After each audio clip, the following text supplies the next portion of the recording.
বাংলা প্রকাশনার জগতে ছায়াপথ নতুন হলেও ইতিমধ্যে যথেষ্ট খ্যাতি অর্জন করেছে। এই প্রকাশনা সংস্থা তাদের পরবর্তী 4টি সংকলন গ্রন্থের প্রচ্ছদ প্রকাশ করেছে। ছায়াপথের পক্ষ থেকে প্রকাশিকা ও সম্পাদিকা অদিতি আচার্য বলেন, সুবর্ণরেখা নামে তার একটি কবিতা সংকলন প্রকাশিত হতে চলেছে। তিনি মনে করেন কবিতা মানুষের মুহূর্তের ভাবাবেগের প্রকাশ। ঝাড়খণ্ডের নদী সুবর্ণরেখা তার খুব প্রিয় নদী, তাই তিনি সংকলনের নাম দিয়েছেন সুবর্ণরেখা। ছায়াপথের পক্ষ থেকে সম্পাদিকা কৌশলী দে জানান, এপ্রিল মাসের শেষের দিকে বা মে মাসের একদম শুরুতে তারা বইগুলি প্রকাশ করবে। অপর 3টি সংকলন হলো একটি আত্মিকা, একটি প্রহেলিকা এবং একটি ছোট গল্প সংকলন গল্প রসের আসর। নমস্কার, আমি অদিতি আচার্য, ছায়াপথ প্রকাশনীর সম্পাদিকা তথা কর্ণধার এবং প্রকাশিকা। আজকে আমরা এখানে উপস্থিত হয়েছি প্রচ্ছদ প্রকাশের জন্য। আমাদের 4টি সংকলন প্রকাশ হতে চলেছে, আপনারা সকলেই ইতিমধ্যে জানেন। ইতিমধ্যে আমাদের মধ্যে উপস্থিত হয়েছেন অভিনয় গুরু এবং বিশিষ্ট অভিনেতা শম্ভু মিত্র, এবং এছাড়াও আমাদের ছায়াপথ প্রকাশনীর যে পরিবার, যে সম্পাদনা পরিবার, যে সম্পাদক সম্পাদিকারা আমাদের সাথে কাজ করে চলেছে, তাদের সাথে আপনাদের সকলকে পরিচয় করিয়ে দেবো। প্রথমেই রয়েছে রুশালী দে। রুশালী সংকলনটি হচ্ছে প্রহেলিকা কবিতা সংকলন, এবং এই সংকলনে প্রথম থেকেই রুশালী খুবই খেটে চলেছে এবং এখনো কাজ করে চলেছে। তো প্রথমেই ওর সাথে আমি পরিচয় করে দেবো। দ্বিতীয় রয়েছে পৌশালী সংকলনের নাম হচ্ছে আত্মিকা অনুগল্প সংকলন, এবং ও খুবই খেটে চলেছে, ও কাজ করে চলেছে দিন রাত্রি। অ্যান্ড দেন তারপরে আমি পরিচয় করে দেবো শ্রীবাসের সাথে, শ্রীবাস মণ্ডল। ওর সংকলনের নামটি হচ্ছে গল্প রসের আসর, যেখানে ছোট গল্প সংকলন প্রকাশিত হচ্ছে, যেখানে বিভিন্ন লেখক লেখিকারা ছোট গল্প প্রকাশ করছে। আমার যে সংকলনটি এই অনুষ্ঠানে প্রকাশ হতে চলেছে, সেই সংকলনটির নাম হচ্ছে সুবর্ণরেখা কবিতা সংকলন, যেখানে অনেক কবিতা প্রকাশিত হতে চলেছে এবং শুধুমাত্র কবিতাই এই সংকলনটির মধ্যে রয়েছে। এই হচ্ছে আমাদের ছায়াপথ প্রকাশনী সম্পাদক সম্পাদিকা পরিবার। নমস্কার, আমি পৌশালী দাস। ছায়াপথ প্রকাশনীর আমার একটি সংকলন বেরোচ্ছে, তার নাম আত্মিকা সংকলনটি অনুগল্প নিয়ে। সেখানে আমরা খুব শিগগিরই এটা প্রকাশ করতে চলেছি। প্রচ্ছদ অলরেডি আমাদের প্রকাশ হয়ে গেছে, এটা আপনারা দেখতে পাবেন এই ভিডিওর মাধ্যমে। আর দ্বিতীয়ত, এখানে মোটামুটি 80-85 জন লেখক লেখিকারা যাদের আমরা সিলেক্ট করেছি, তাদের লেখা এখানে প্রকাশ হতে চলেছে। তার মধ্যেই আমাদের একজন রাইটারকে আজকে আমরা ইনভাইট করেছি ওনার আমাদের এই সাংবাদিক সম্মেলনে কিছু বলার জন্য, এবং আমাদের শম্ভুদা আছেন, উনিও কিছু এখানে বলবেন। এর আগে আমি ছায়াপথের কর্ণধার অদিতি আচার্য, ওই দিদির বইতে আমি লেখা দিয়েছিলাম সম্রাজ্ঞীতে। তো সেখানে আমি লেখা দিয়েছিলাম, তো তখনই বুঝতে পেরেছিলাম এই পরিবারের উপর একটা ভরসা করা যায়, এই পরিবারের উপর একটা বিশ্বাস রাখা যায়। সেই জন্যই এখন মনে হয়েছে যে না, এই পরিবারের আমিও একটা পার্ট হতে পারি এবং এখানে আমিও একটা কাজ করতে পারি। আর সেখানে কাজ করে আমি এইটুকু বুঝতে পারছি, সবার সাহায্য, সবার ব্যবহার এবং এতটা অর্গানাইজড ওয়েতে সব কিছু হচ্ছে, সেটা অনেকটাই ভালো লাগছে। হ্যাঁ, অবশ্যই আমি এইটুকু একটা কথা বলে রাখছি সকলের উদ্দেশ্যে, হয়তো কিছুটা ডেট আমাদের পিছোচ্ছে, কেন কি আপনারা সকলেই অবগত আমাদের সামনেই নির্বাচন প্রক্রিয়া চলছে, তো সেটার জন্যই ডেটটা হয়তো একটু পিছোচ্ছে, কিন্তু সবাই একটু ধৈর্য রাখুন। আমরা খুব শিগগিরই আমাদের বইটা প্রকাশ করব এক বিশেষ আড়ম্বরপূর্ণ অনুষ্ঠানের মাধ্যমে। এই আত্মিকা অনুগল্প সংকলনে আমার একটা গল্প আছে। আমি লিখতে খুব ভালোবাসি, তবে সব জায়গায় তো সুযোগটা পাওয়া যায় না, কিন্তু এরা যে আমাকে আমার লেখাটাকে যে সুযোগ দিয়েছে তার জন্য এতে ধন্যবাদ। এই ছায়াপথ প্রকাশনের সঙ্গে আমার যোগাযোগটা হচ্ছে মেনলি আমার প্রথম পাড়িয়া, আমার ছোট ভাইয়ের মতো, ওর সঙ্গে প্রথম পরিচয় আমার বহু বছর আগে। এই প্রকাশনীর ব্যাপারটা অনেক আগে। পরে এই মেয়েটিকে একটা পাগলি আছে অদিতি বলে, এই ও সব কিছু ব্যাপারটা করে, তো আমাকে নেমন্তন্ন করেছিল অগস্ট মাসে। ওদের ওই মৌলালী যুব কেন্দ্রে একটা অনুষ্ঠান হয়েছিল, তাতে আমি গিয়েছিলাম। আমাকে ভালো লেগেছিলো। অনেক প্রকাশক, তারপর লেখা টেখা যারা করেন, লেখেন টেকেন আর কি। আমি লেখাপড়ার মধ্যে নেই ভাই, আমি ওটা বুঝিও না, লিখতে পারি না। আমি যেটা করি অভিনয় করি একটু আধটু, এই দ্যাটস অল। তা আমাকে নেমন্তন্ন করেছিল, আমি গেস্টরুম অ্যাজ এ গেস্ট।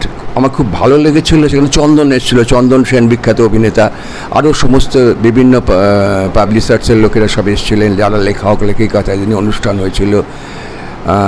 আমার খুব ভালো লেগেছিলো এবং আমি চাই এর পরবর্তী যে প্রকাশনার ব্যাপার রয়েছে ওরা যেন আরও সুন্দরভাবে এগিয়ে যায়।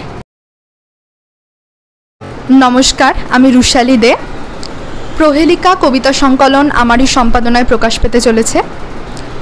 ছায়াপথ প্রকাশনীর সঙ্গে আমি রয়েছি তার জন্মলগ্ন থেকেই। সর্বপ্রথমেই ছায়াপথ প্রকাশনী আমাকে লেখিকা হিসেবে আত্মপ্রকাশ করার সুযোগ করে দেয় এবং তারপর প্রকাশিকা অদিতি আচার্যর হাত ধরে আমি এই সম্পাদনার জগতে প্রবেশ করি। আমার প্রথম সম্পাদনা বলতেই প্রহেলিকা কবিতা সংকলন, আর অদিতি আচার্য হাত ধরেই আমি কাজটা এখনও শিখছি, কারণ এটা আমার প্রথম সম্পাদনার কাজ।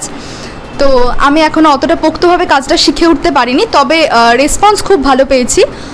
বাংলার যারা সাহিত্যপ্রেমী মানুষ রয়েছেন তারা নিজেদের মতো করে আমাদের ডাকে সাড়া দিয়েছেন এবং সবার উদ্দেশ্যে আমার আরও এটা বলার যে আপনারা যারা যারা নিজের মনের ভাব প্রকাশ করতে চান বা নিজের কবি সত্তাকে প্রকাশ করতে চান তাদের জন্য ছায়াপথ প্রকাশনীর দরজা সবসময় খোলা।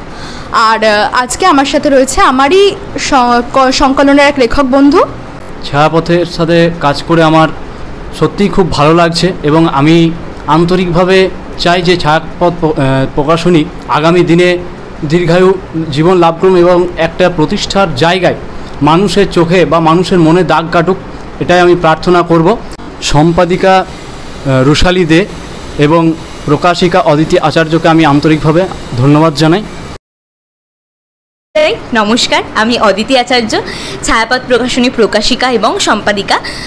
আর আপনারা সবাই জানেন যে আমার যে একটি কবিতা সংকলন প্রকাশিত হতে চলেছে যার নাম সুবর্ণরেখা।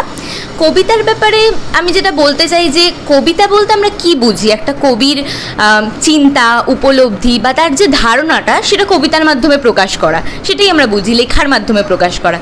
কারণ আমিও একসময় আমি প্রথমেই যে আমি প্রকাশিকা হিসেবে বা সম্পাদিকা হিসেবে কোথাও উপস্থাপন করেছি সেটা নয় ব্যাপারটা, আমিও প্রথমে লেখালেখি করতাম। তো আমার লেখালেখির ক্ষেত্রে যেটা হয়েছে, আমিও আমার মনোভাব যেটা, আমার যখন মন খারাপ হতো আমি কবিতা লিখতে বসতাম। তো কবিতা হচ্ছে সেটাই যেটা কবির মনোভাব, কবির চিন্তাধারা যেটাতে ফুটে ওঠে। আর আমার এই কবিতা সংকলনটির নাম সুবর্ণরেখা। এই নামটি রাখার পিছনে একটা কারণ রয়েছে, নামকরণে একটা সার্থকতা রয়েছে। সেটা হলো আমরা সবাই জানি ঝাড়খণ্ডে একটা সুবর্ণরেখা নদী রয়েছে। তো বেসিক্যালি আমার নদীটার নামটা বা সুবর্ণরেখা নামটা আমার খুব ভালো লাগে পার্সোনালি। তো সেই জন্যই আমি আমার কবিতা সংকলনের নামটা সুবর্ণরেখা লিখেছি। এবং আমাদের এই সুবর্ণরেখা সংকলনে আমি অনেক সাড়া পেয়েছিলাম এবং আমার কাছে প্রায় 200 থেকে 250 মতন লেখা এসেছিলো, কিন্তু সকলের লেখা সিলেক্ট করা হয়নি। এখনও অবধি 95 জনের লেখা আমার সংকলনে সিলেক্ট করা হয়েছে এবং আরও একটু কাজ বাকি রয়েছে, সেটাও আমরা করছি এবং খুব তাড়াতাড়ি আমরা আমাদের বই প্রকাশ অনুষ্ঠানটি করতে চলেছি আমাদের কলকাতার বুকে। কলকাতারই হলে আমাদের বই প্রকাশ অনুষ্ঠানটি হবে। আপনারা সবাই জানেন, আমাদের সম্পাদিকাও বলেছেন যে যেহেতু এখন নির্বাচনের প্রক্রিয়াটি চলছে, তো সেক্ষেত্রে আমরা চেষ্টা করছি যতটা তাড়াতাড়ি সম্ভব হয় বই প্রকাশের অনুষ্ঠানটি করার, ততটাই করার। আর আমাদের সংকলনে লেখা দিয়েছেন এমন অনেক লেখক লেখিকা রয়েছেন, তার মধ্যে আমার আরেকজন খুব বিশিষ্ট বন্ধু বলতে পারেন এবং আমাদের সংকলনের একজন লেখক অভিকনাথকে আমি আসতে বলেছিলাম, তো উনি এসছেন। এই ছায়াপথ প্রকাশনীর সাথে যুক্ত হয়েছিলাম আগের বছর থেকে এবং ছায়াপথ প্রকাশনীতে আমাকে সুযোগ করে দিয়েছে লেখার ছাপানোর জন্য। তো তাতে করে এই ছায়াপথ প্রকাশনী থেকে আমি যে সম্মানটা পেয়েছি, এরকম সম্মান মানে এরকম অনেক এতগুলো লোকের সামনে স্টেজে দাঁড়িয়ে যে এরকম সম্মান পাবো আমি কোনোদিন আশা করিনি। তো আমার পাশে যিনি বসে আছেন ইনি আমাকে সেই সুযোগটা করে দিয়েছে। ইনি সম্পাদিকা ছায়াপথ প্রকাশনী এবং ওনার সাথে কাজ করতে পেরে আমি খুবই আপ্লুত। এবং আমি আর কি বলবো, সেটা হচ্ছে আমি আগে একটা কবিতা দিয়েছিলাম, সেটা 7 কাহনে, আর পরের যেটা কবিতাটা আমি দিয়েছি সুবর্ণরেখা প্রচ্ছদে। তো ব্যাপারটা হচ্ছে যে আমি এই ছায়াপথ প্রকাশনীর সাথে আরও দীর্ঘ সময় ধরে কাজ করতে চাই এবং আমি চাই যে ছায়াপথ প্রকাশনী একদিন আমাদের বাংলার সবথেকে বড় প্রকাশনী হয়ে উঠুক। নমস্কার, প্রথমেই বলি আমি শ্রীবাস মণ্ডল। ছায়াপথ প্রকাশনীর সঙ্গে আমার সম্পর্ক বা যোগাযোগ বলতে পারেন হচ্ছে গত বছর থেকে। তো গতবার অদিতি আচার্যের সম্পাদনায় আমাদের একটা গল্পের সংকলন প্লাস কবিতা সংকলন বেরিয়েছিল। তো সেখানে অন্তহীনে আমার প্রথম লেখা প্রকাশিত হয়। তো সেটার পর থেকেই আমার ছায়াপথ প্রকাশনীর সঙ্গে পথ চলা শুরু আর আজকে আমি ছায়াপথ পরিবারের হয়ে আমার প্রথম ছোট গল্পের একটা সংকলন তার সম্পাদনায় আমি করছি। তার নাম হচ্ছে গল্প রসের আসর।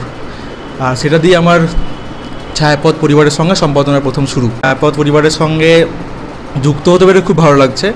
আমি গতবার যখন প্রকাশনার সঙ্গে আমি যা আর কি লেখা দিই একজন লেখক হিসাবে, তখন যে সম্মানটা পেয়েছিলাম, তো সেইখান থেকে আমার ইচ্ছে জাগে যে ছায়াপথ পরিবারের হয়ে কাজ করব। তো যার ফলে যারা আমার মতো যারা আর কি লেখালেখি করে বা যারা প্রত্যন্ত গ্রামের থেকে উঠে আসছে, যাদের লেখালেখি আমরা বাইরে প্রকাশ করতে পারছি না, বা ফর এনি কাইন্ড অফ তাদের ক্ষেত্রে সুযোগের অভাব বা প্রকাশনীর তাদেরকে গুরুত্ব দেওয়া হয় না ছোটো লেখক হিসাবে, তো ঠিক তাদের মতো লেখক লেখিকাদেরও আমি তুলে আনতে চাই আমার লেখালেখির ঠিক এই সম্পাদনের মাধ্যমে।